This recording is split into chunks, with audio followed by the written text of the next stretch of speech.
So there has been massive development inside of this specific settlement that Apple basically had a couple years ago that basically owed a lot of people who owned the iPhone 6, the iPhone 6s, and the iPhone 7 a ton of money. Now, lawsuits, are very, very familiar with really big companies. Every company out there has gone through some sort of lawsuit. They probably go through a lawsuit every single day at some level. But this specific settlement that Apple had to owe was a crazy one. Because for those of you who don't remember, the iPhone 6s in particular was caught it wasn't thermal throttling, it was throttling the performance of that iPhone based on the battery health. Now, this is not unheard of. In fact, Apple still does this to this day. But the problem that they had and that they ran into was that they didn't tell anybody about it. And that was the biggest issue that we basically had at the time. And personally for me, it was one of those things where we kind of, broke down into essentially planned obsolescence for these phones to kind of just go away and for Apple to kind of strategically eliminate these iPhones in order for people to go and upgrade to the next one and spend more money. That was something that was pretty crazy. And the fact that this specific thing came out is actually insane because it just showed that Apple's probably in that ballpark of actually doing something like that. However,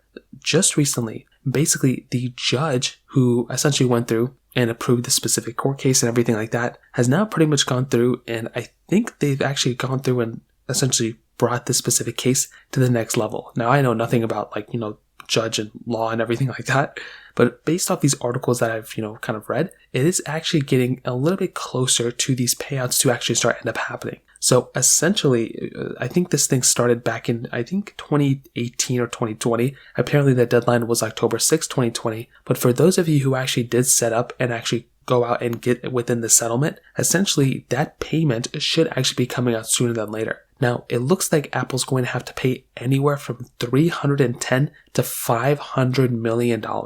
That is an insane amount of money for Apple to pay. They probably made a lot more than that just on those 3 iPhone releases. They definitely made a lot more than that. The iPhone 6, I think, was the best-selling iPhone. But it is actually insane to me that the average claimant is probably going to get around $65. So if you did fill out that specific form, you should be receiving that sooner than later. And it's insane that Apple even had to go through this in the first place. So I'd love to hear your thoughts about this. Let me know in the comment section below. Hit the like button, that would mean so much, but definitely hit that subscribe button. More importantly than everything else, I love every single one of you guys. Hopefully I'll catch you guys in the next video. Peace out till then.